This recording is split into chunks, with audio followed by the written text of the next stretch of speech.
Welcome to Zer0es Fucks Given. I'm Krista DeLuca. Joined with me today is Carson Block, head of Muddy Waters Capital, and Freddy Brick. How are you guys? Good. Good, thank you. That's the best I've ever done. What do you think? Yeah, except I was still talking to you when you started the intro. I know, it's better that way. And you did pluralize zeros. Fucks. You said Zer0es fucks. Are you sure? Yeah, I caught it at the time. I think you're incorrect. You've only been doing this for a little over a year, so you'll get that intro down eventually. She didn't have the teleprompter this time. Yeah, and I also, know, I don't like that. Yeah, I don't like when you do the teleprompter either. It's just it's so cares it's what so you canned. It's so forced and canned. Which camera's working today? Are they all working? You'll find out when the thing posts. Wonderful. Yeah. Okay, let's get into it today, since we have so much to talk about. Should we talk about this wonderful Poober swag that you're wearing? Why, yes, we should. We finally got this. This is good quality stuff. Yeah, who's gonna explain who came up with that? Was it you or you? Freddy came up with Poober. And then we enhanced the idea. So the original idea was based around there being kind of great expense in putting bathrooms in, like relative to how much you use it in your house. And I think the very original idea was like, you have all these people who don't want to shit out like in a public toilet. So you could like find your kind of local Poober, and then you just turn up at the door and be like, yeah, I'm here to use your Poober. But then we kind of developed it further into like actual Poober itself, which was a taxi or like an Uber. The future of mobility. Yeah. And taking shits. Yeah. So a car would pull up. Yeah, like basically towing like a porta potty. Now, for like Poober Premium, it'd be, nice mahogany panels on the inside. They have some nice porta potties. Yeah. No. I mean, like real, as though you're taking a dump at a 5-star hotel. Right. Right. Like that. Like that would be the premium experience. Have you ever been into one of those? A 5-star hotel? Yeah, he's been into one. I've taken a few shits. I've taken a few shits at them too, downstairs. I'm sure you have. So yeah, it's like to avoid the whole awkwardness of like using, the public restroom that kind of smells or whatever, and like it's just a much better way of doing it, and you can kill two birds with one stone because you can even take it to your next meeting, as well. Now, that's the Poober X version and the Poober Premium. Mm-hmm. But then we also just the other day came up with Poober Pool. Oh, so actually, no, we had a further improvement for Poober Premium. So the idea for Poober Premium was we were discussing how in California they make it really difficult for you to use like a rainwater collection device so you can flush your toilet. Oh, gray water. Yeah. So you can flush your toilet instead of using like new clean water. So we were like, yeah, for Poober Premium, you just have this little fridge of Evian, and someone would just pop out, just use the Evian to flush it for you. Exactly. Dictator mode. Right. There you go. Yeah, so that's Poober Dictator. Poober Dictator. Yeah. You get it flushed down with Evian.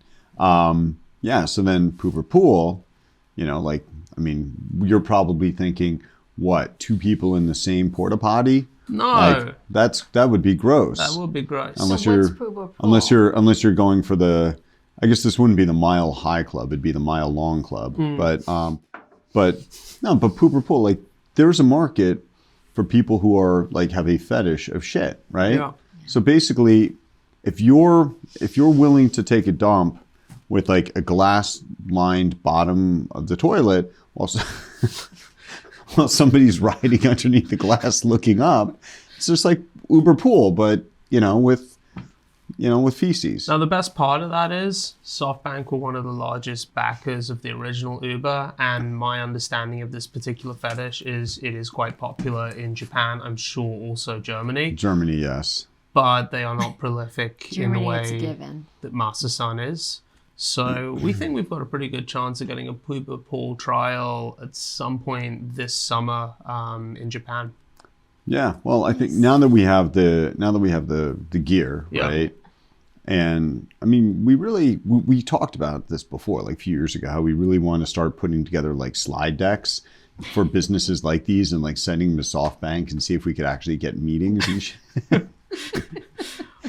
I mean, this would have gotten us a meeting at some point, right? 100%. 100%. I mean, as long as we talked about like scale, right? Like, oh, it could be global and this and that. Like TAM is on, there are 8 billion people on the planet, and they take on average 1.5 shits per day. How many potential Poober rides is that? That's 12 billion potential Poober rides per day. I mean, dude, that's, nothing is more scalable. But I gotta say, I genuinely, of all the cities in the world, I think this would be best.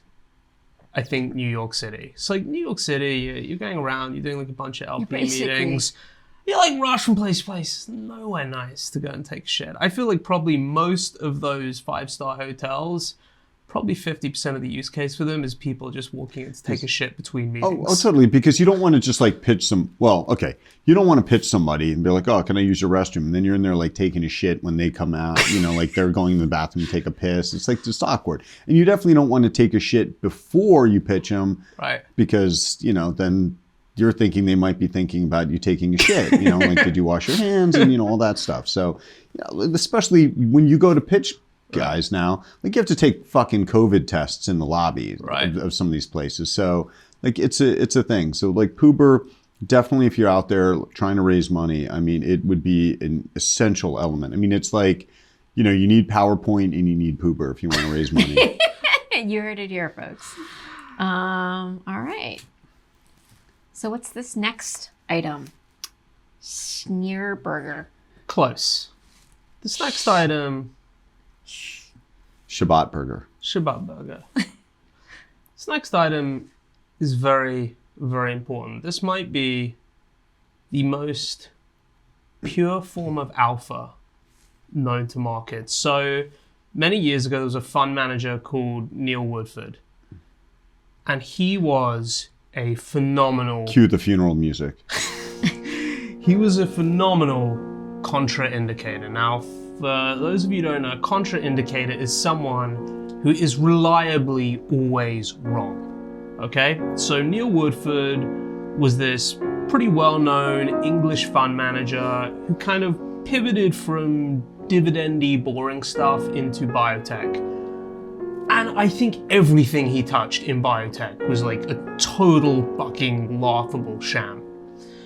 So on Friday night, another short seller, Keir Canlon of Scorpion, had kind of had like a little exchange with this short seller who his handle is with a short seller. He's not. Well, okay, all right, fine. I just want to make sure you didn't accidentally say the word short seller twice. Right. So his handle is at Biohazard 3737. He is the sheep of Wall Street, and I'm not which I thought that was clever when I first saw it the first time. And that's the only time, having met this person in real life, that I think anything he does is clever.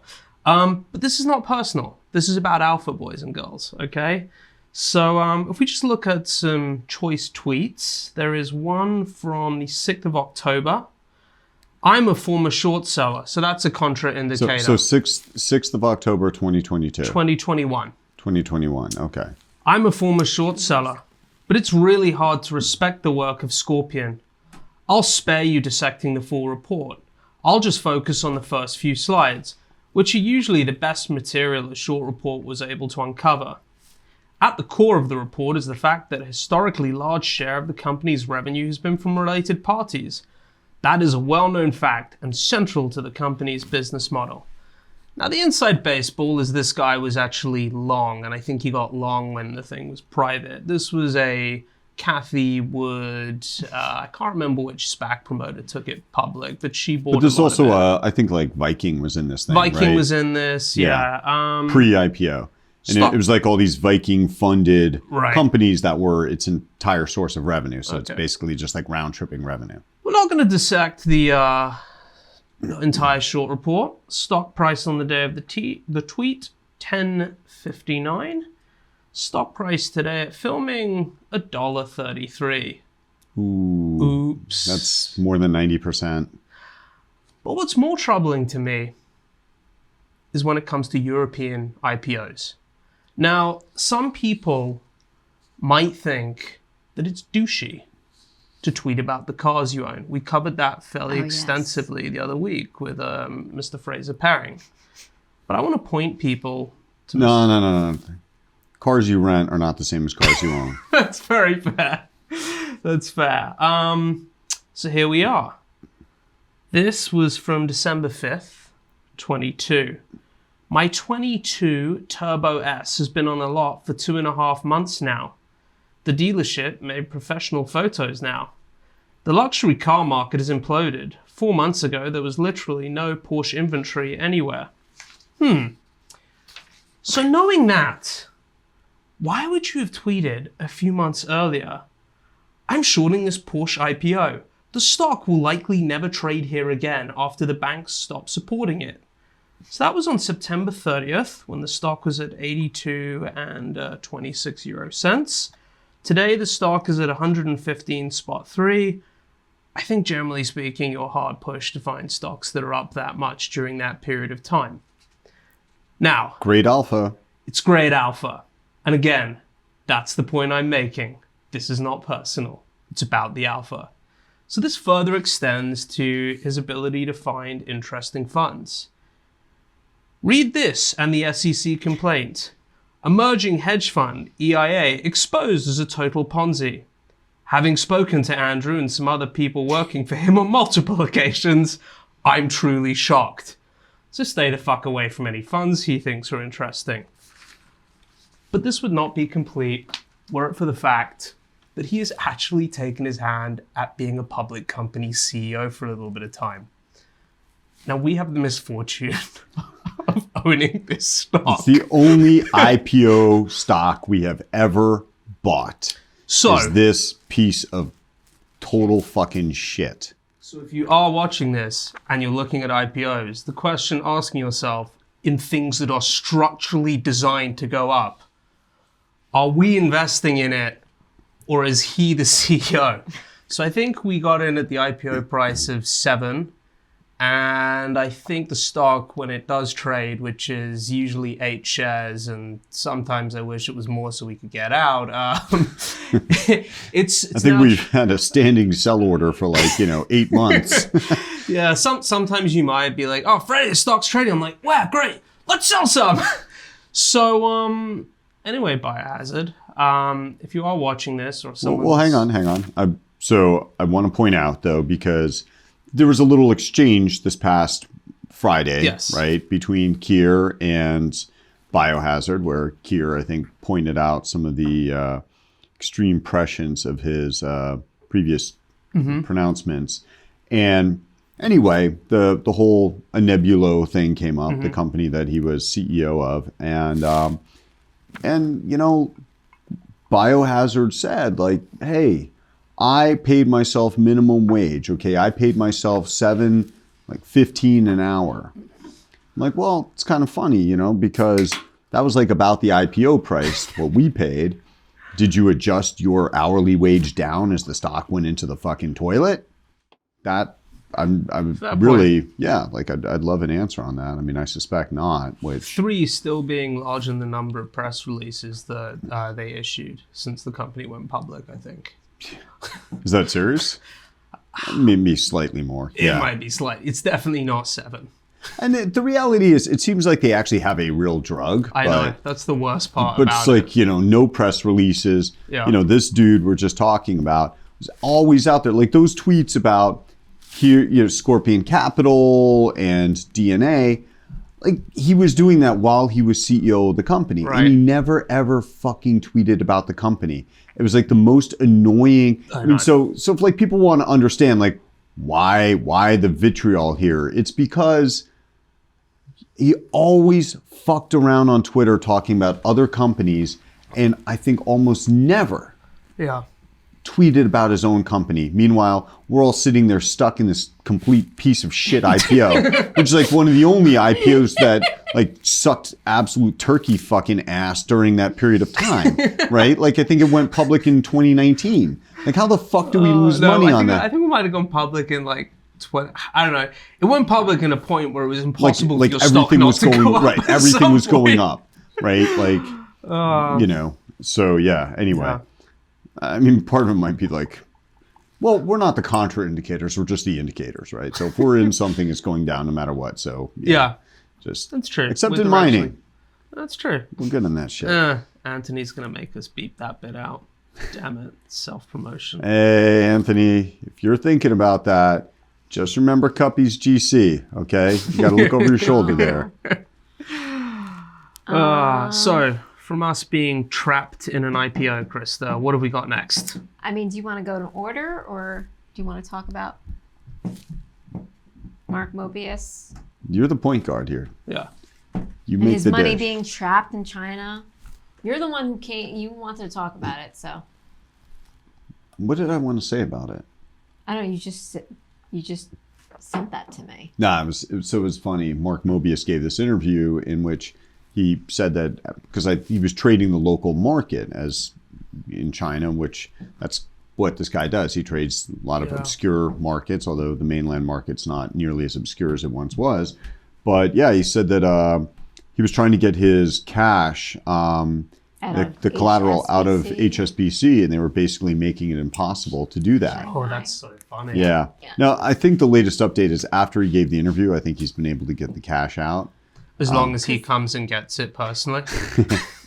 Yeah, exactly. But It turns out that's what the China Renaissance banker was helping with. That was the inquiry. Balfan. Yeah.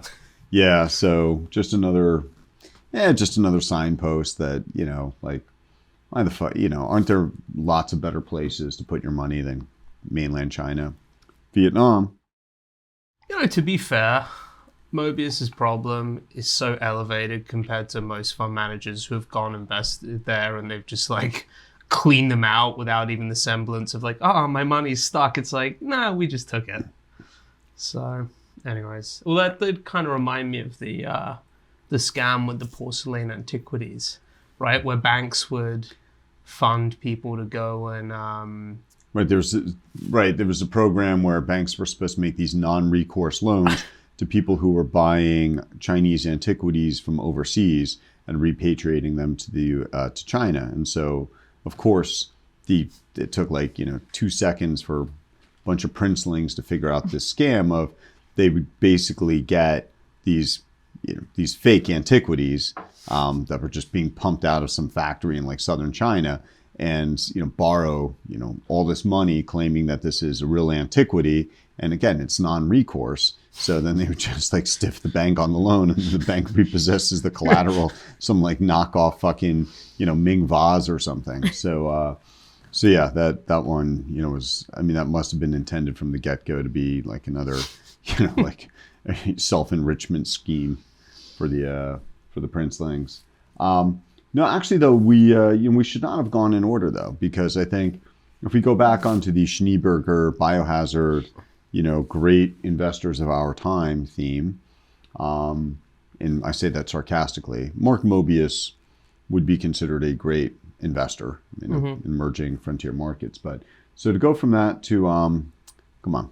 The last? No. I don't know anything about the Brendan Long or Schlong. Is There- it Brendan that's a- Schlong? It is now. it is now. No, what is it? So there Of is course, I googled Brendan Long.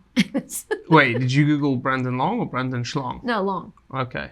Well, I mean, that's not And- the world's rarest Yeah. name. I know. I was like, God, these guys give me nothing. Yeah. So, okay. So you talk about it. I'm going to try to find the actual thing so I can. So read there it. is there's a company we've been short in Europe. We are publicly disclosed in the UK. in the UK called Pantheon. It was an egregiously obvious oil and gas scam. It was so egregiously obvious that I could figure it out. So that's a really low bar for an oil and gas scam. And And so I have it here. Okay. Yep. All right. So this guy, so we shorted it at about a pound a share. Yeah, about right? a pound. And then on December 31st, them clearly hoping that nobody would notice, they published some actual drilling results and they pulled up a bunch of fucking sand and no oil. So the stock on December 31st, the last trading day of the year, dropped about 50%. Right. So, and that was nice, actually. It was a great way to end the year. And then, over the course of this year, especially with a lot of the dog shit that ripped, this thing came back some. And so Brendan Schlong of what's the WH Island. And it's funny because we have Island. a convenient kind of like a CVS type thing called WH Smith.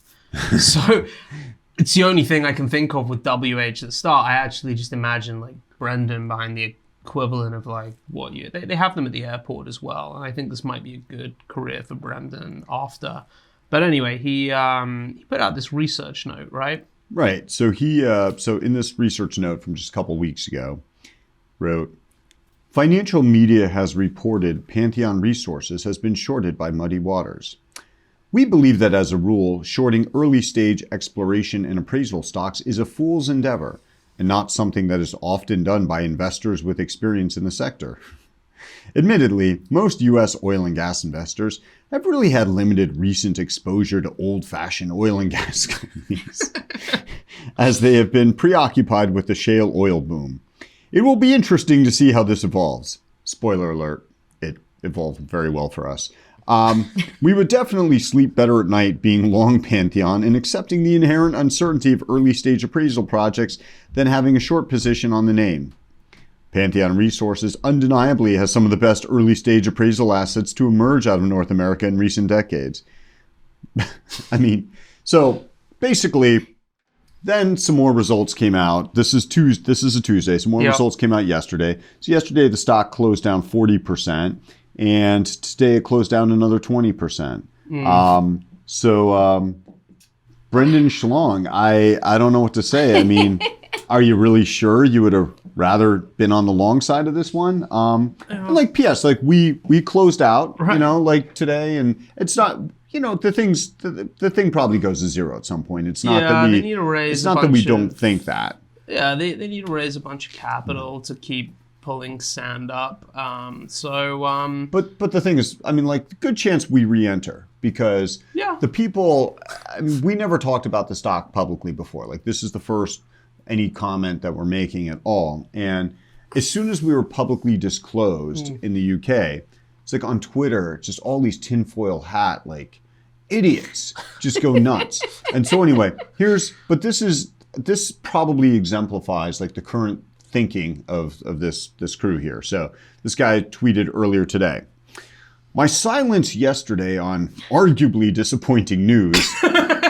more sand than oil yet again, was so that I could process my own thoughts without the noise from social media. As a contrarian investor, bag holder, I've always mentioned that 1, please do your own due diligence, legal disclaimer, and 2, I don't get paid for this. I'm just sharing what I'm doing with my own dollars. The nature of many of my winning trades is taking ideas where consensus is extremely negative. K-Web, March 2022 and October 2022. So like, just for those of you who don't know, K-Web is an index, Chinese internet companies, whereas this is a single fucking company. Or AR, when gas looked like it was going to zero in Feb 20. I'm not sure what AR is. Do you know what that is? No idea. Or even recently, I wonder if Schlong knows what AR is. Rig, when some folks called me charlatans and no, really, and that it would be filing chapter any day. By the very nature of my investing, you are going to get some ideas wrong. And I have no problem I'm saying I'm wrong, e.g. ASPS, which I mentioned I got out at a small loss beginning January 23. If I felt that was the case here with Panner. It's okay, this is getting weird, but many of my big winning trades like went down, came back, blah, blah, blah. And in today's proactive video management discussion, seems that they can test with small $5 million program, blah, blah. So he's going on and then basically saying that he's not going to sell here. And so there are people who think he just articulated an actual cogent thesis.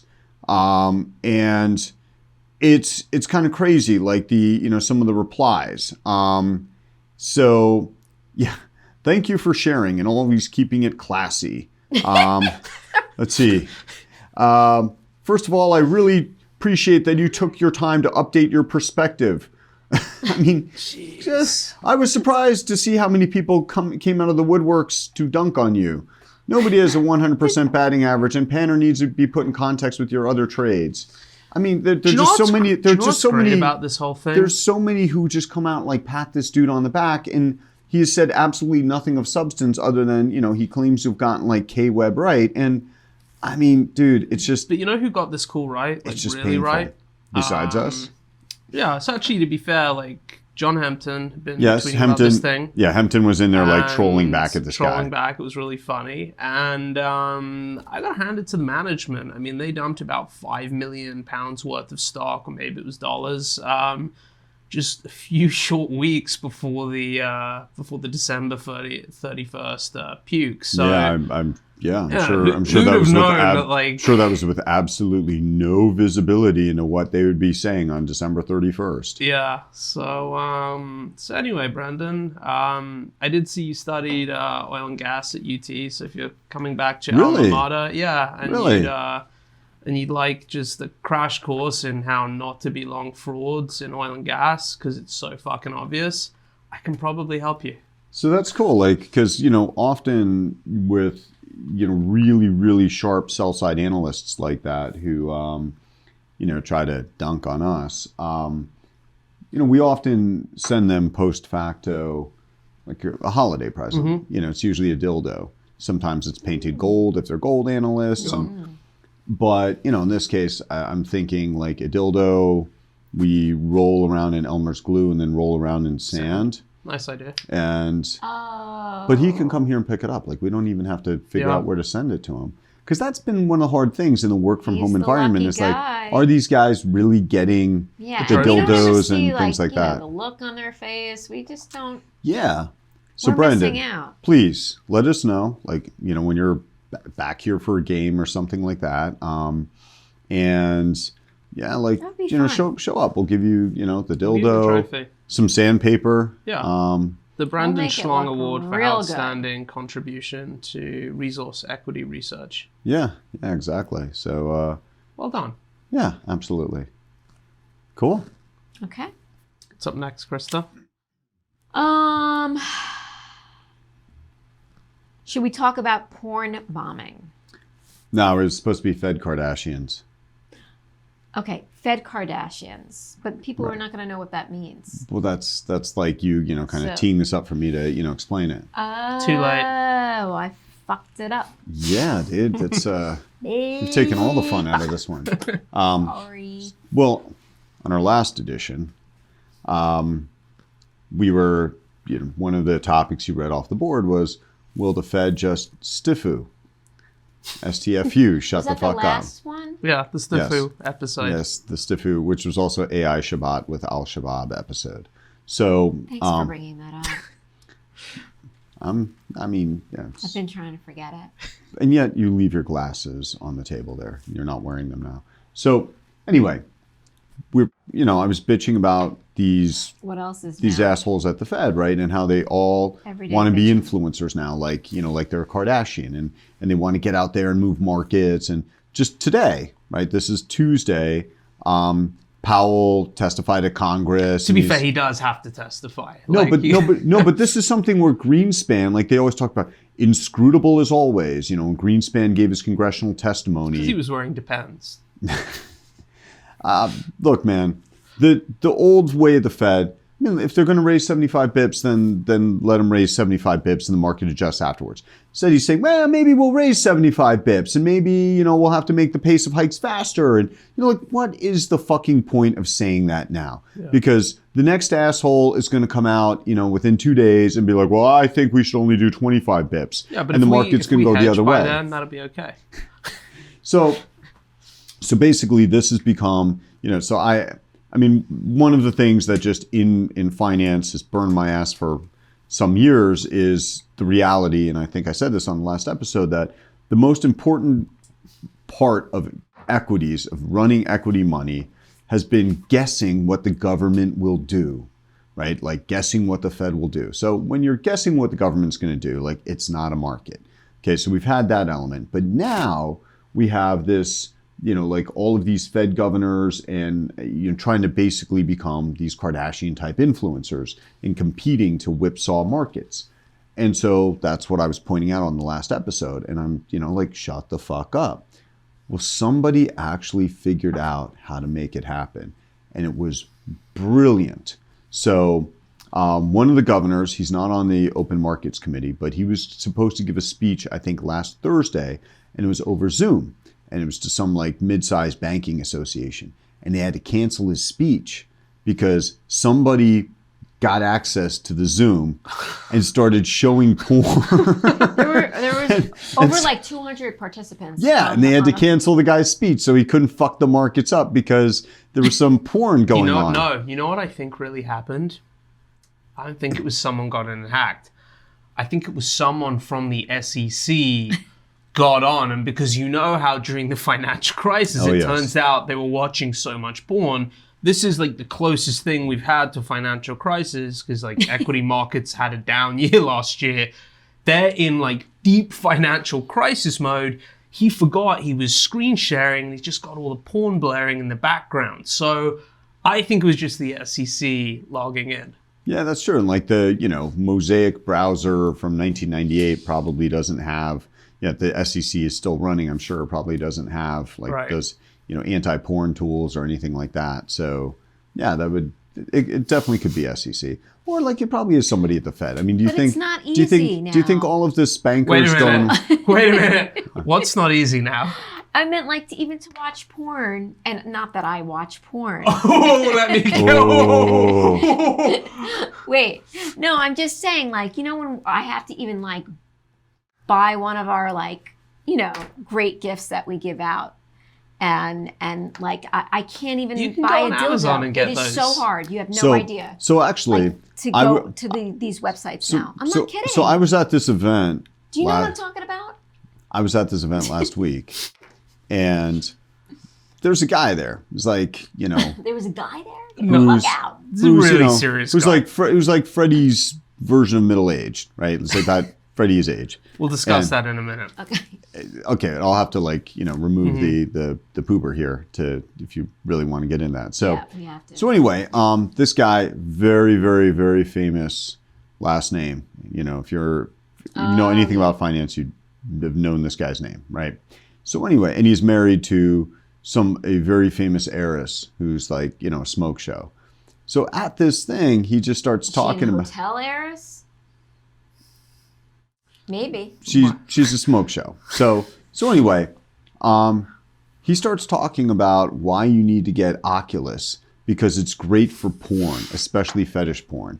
And he's saying the stuff out loud, and so it's respect, man. Is that true that he said that? It's true he said that. I don't know whether it's actually great for porn or fetish porn because. Oh, that's what I want to know. I haven't, I have no interest in buying an Oculus. I mean, that made it slightly more interesting, but but still, I just nah. Yeah.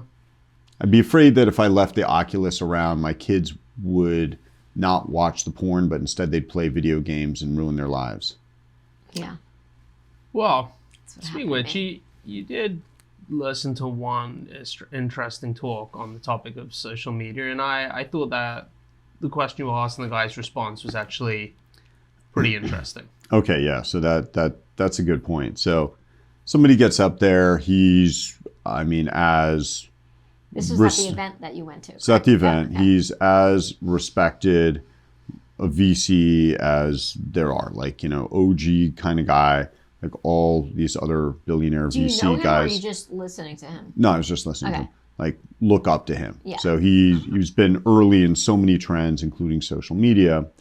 and he's still very involved. So anyway, he gives his talk and talks about a little bit about some of the social media companies he'd been involved in. And at the end, I ask specifically, do you think that social media can ever be made safe, especially for teenagers? If so, how? A lot of words came out of his mouth, but they all basically meant one thing. No. It was telling. He's like, well, I still own, blank percent of, blank Whatever, right. massive social media company. And I think what you need is a real diversity of viewpoints in the C-suite. But, so like, no, like don't. Basically, no. No, it can't be. And I was actually in a way gratified by that because, I went home and I told my 9-year-old son this, and, I will always remind him of this, but it's like, listen, if anybody understands what this stuff is and how it works, this guy does. All right. And so when he's saying it cannot be made safe, just know you are not getting a fucking smartphone until every single other kid has gotten a smartphone. You know what he was thinking? Hey, douchebag, why are you a short seller? Why weren't you early investing in those 3 companies? Like, fuck. We wouldn't be having this conversation in my house. We'd be having it in my jet. Damn you.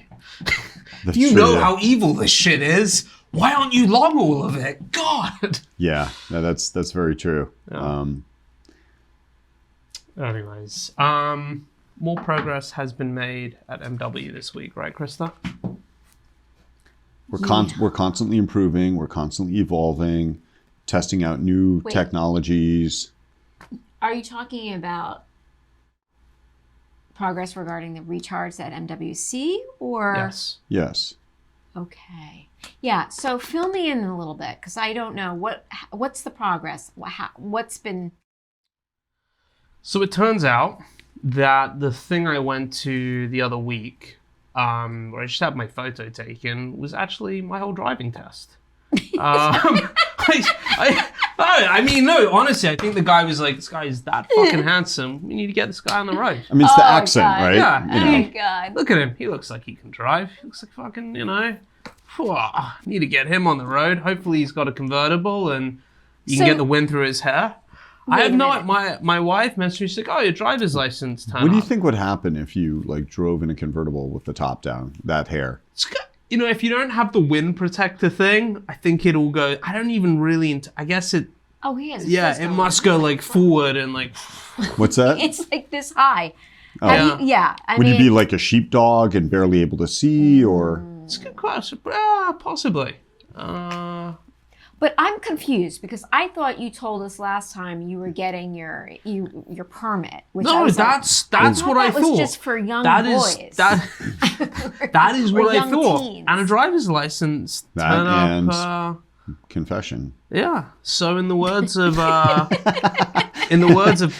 Sagdiyev, I am no longer retard, physic, and mental. So that's good news. Did it come today? And we also found out that for a guy who can't swim, there's inspiration out there. There is. I came across an article a few days ago. Chris Rock learned to swim at 55 years of age. Yeah. Because he had this mansion in Alpine, New Jersey, and it had a swimming pool. And, eventually, I guess he was like, I should learn. Right. So there's hope for a guy there. I don't know about the bike riding thing. I mean, that one. Yeah, the bike riding thing. And remains. not only, it's not just one person who doesn't know, it's 2 adult males at MWC. Oh, that's true. What? Who don't know how to swim? Or no, it's one. Don't know how to bike. Yeah. Really? Yeah. Yes. There are 2? Yes. So if you are thinking of applying for a job at Come on, Muddy there's not Waters, that many please people. clearly No, list your disabilities no, on your And you're CV. looking at it No, is it Freddy? No, I knew there was one guy who doesn't Should know I how not to bike. say anything? Because it's Is the- Freddy right here who just got Is this the proponent of no I just deodorant think who it's also so doesn't know how to funny ride a bike? because- No. No. Okay. These guys. Can you give me another clue or a clue? Yeah, RGC. I was gonna say that, but then I didn't. Well, there's I not didn't- that many employees. Like you just need that's to what look I'm at the saying. org chart. He's looking I at mean, me. obviously your Scott No, can I'm- ride a bike. No, I was looking at you for Inspiration. like a hint. Yeah. I didn't know this. I had no idea we were this retarded of an organization. Truly. We are. Jesus Christ. We are. I don't. It's got our DEI score up pretty high though. I don't know. They're not.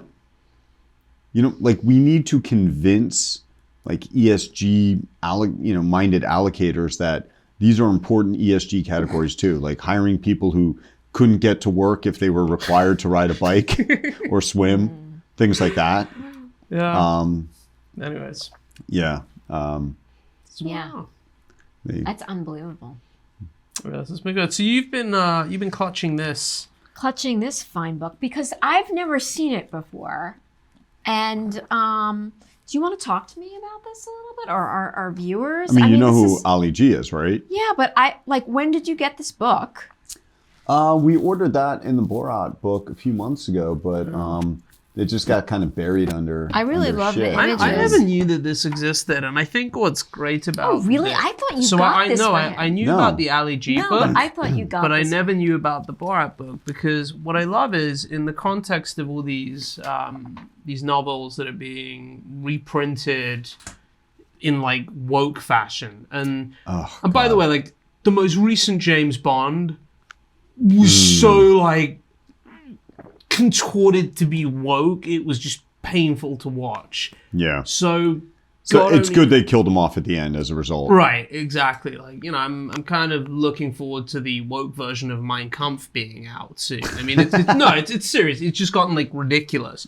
So in the context of all these books being rewritten, these are hardcore anti-woke. Like these are really hardcore anti-woke. I am surprised that the publisher hasn't dropped this, because it hasn't aged well in the context of wokeness. It's awesome. Well, yeah, but it makes money. I mean, at least that's the good I was thing. going to ask you, does it But- make money? I mean, like Sacha Baron Cohen makes Yeah. money. And that's why guys like Chris Rock still can do specials, Yeah.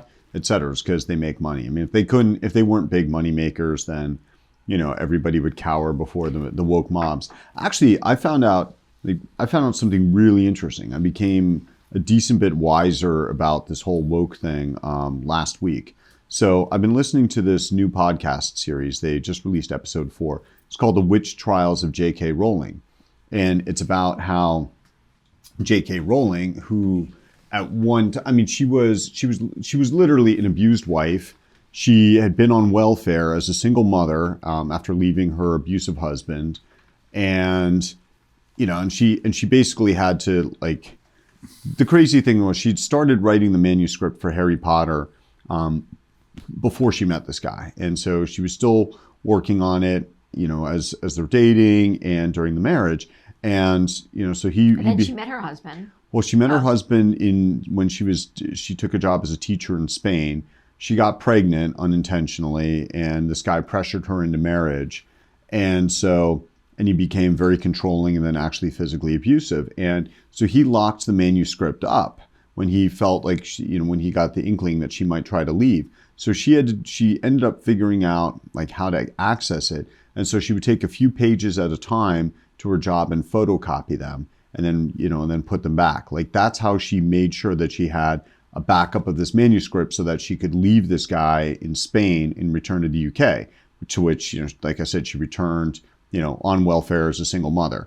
So like she's been through the shit. Okay. Like she's been a feminist as a result. She was born in 1965. Like she grew up during the feminist movement when, and so this one of the things that was actually explained in episode 4 is that the feminist movement was really about how, historically when in the UK, US, etc., when women were beaten by their husbands or boyfriends, it wasn't thought of as a crime. It was just like, well, this is kind of a domestic thing. The woman was nagging too much. If she wasn't such a bitch, this wouldn't happen. The Borat So- approach.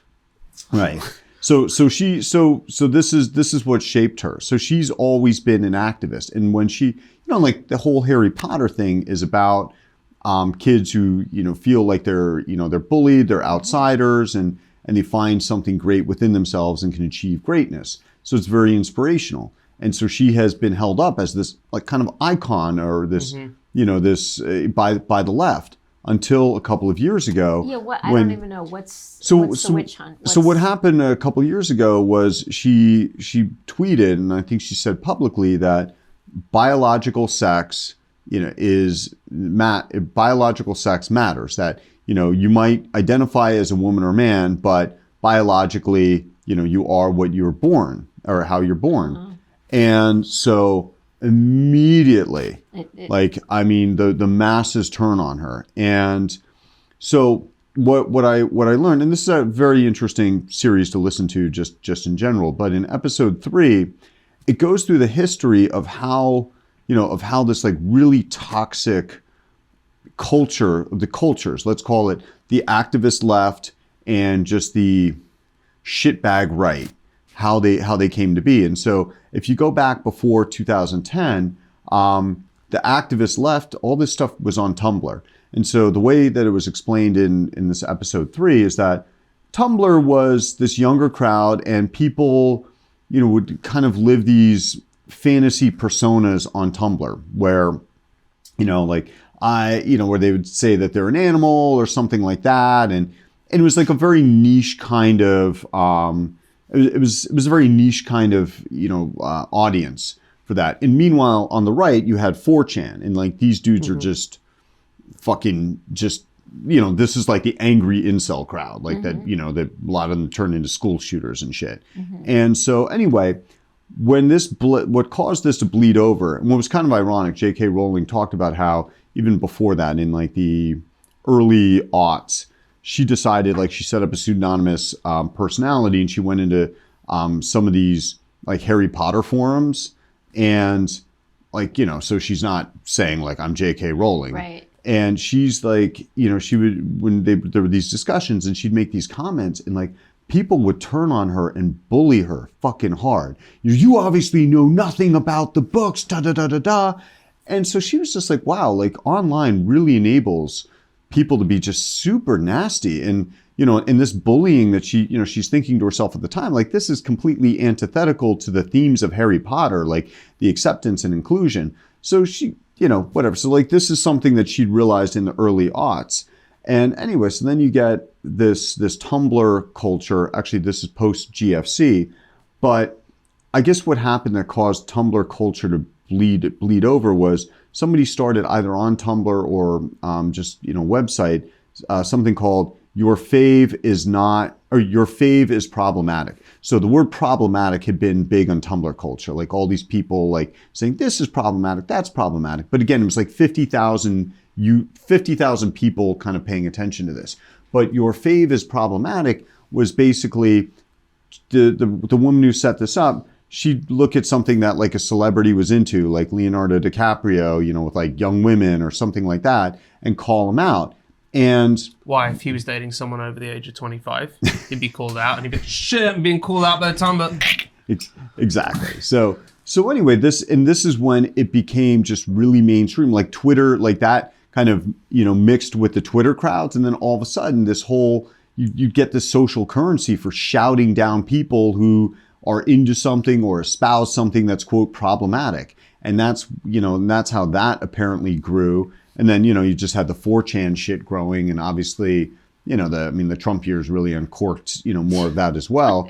But yeah, anyway, so J.K. Rowling, and this is what it's getting to, here in episode 4, which I just listened to earlier today. How many episodes are there? So far, just 4. I'm not sure how many there will be in total, but so so she was saying, okay, so what I'm witnessing here is that, so they talked about this thing called TERF, TERF. So that's trans exclusionary revolutionary feminist, or not revolutionary, something like that. So anyway, redhead. So basically so basically like feminists, have been feeling like this idea that, well, if you're saying that, hey, you just feel like a woman and you put, like trans women into prisons with women, and, women get raped and things like that, like, or, you feel like you're a woman and you get to compete in college sports against, biological women, like that doesn't seem right. And so the activist left, like, started calling them TERFs. So anyhow, J.K. Rowling is like, all right, I'm seeing women getting shouted down. I'm seeing that, this is authoritarianism if I've ever seen it. And I felt like there are so many, I saw all these women, who like lost their jobs, lost their publishing contracts because they've spoken out on this issue. And here I am, I'm somebody who can speak out on it. And she's like, so I took no pleasure at all. I knew this was going to go badly. And I waded into the whole thing by, basically saying what I've said. And so, and so of course everybody turned on her. And Interesting. But it's also interesting because she used to be, thought of as a demon by the religious right. I mean, they were big on banning her books in the 90s because of like witchcraft and this and that. So anyway, but it's really, but just seeing how this like whole culture came from. I don't even know. Like what's about her likability? Like what? Well, I mean, one of her quotes that I think they played in, I don't know if it was episode 1, but it's, all these people are saying that by my speaking out on this, I've damaged my legacy. And I think her exact quote was, if you think that I'm concerned about damaging my legacy, then you could not have misunderstood me more. So, like, look, man, I mean, I'm sure she has her flaws as a person, but I mean, fucking hats off to her. But anyway, this is really interesting listening to that. Just, if you're going to pick one episode out of these 4 so far, episode 3 talking about how we got, just this like wokeism versus the, just the extreme toxin from like the 4chan far right and how that's basically polluted our, offline culture to the extent that it has. Super interesting. What about Tumblr was... I was like privately, separately owned? Because I mean, all I'm thinking is it was a shit social media platform. Right. I bet Rupert Murdoch bought it, but I don't know if Brandon Schlong might own some stock in it.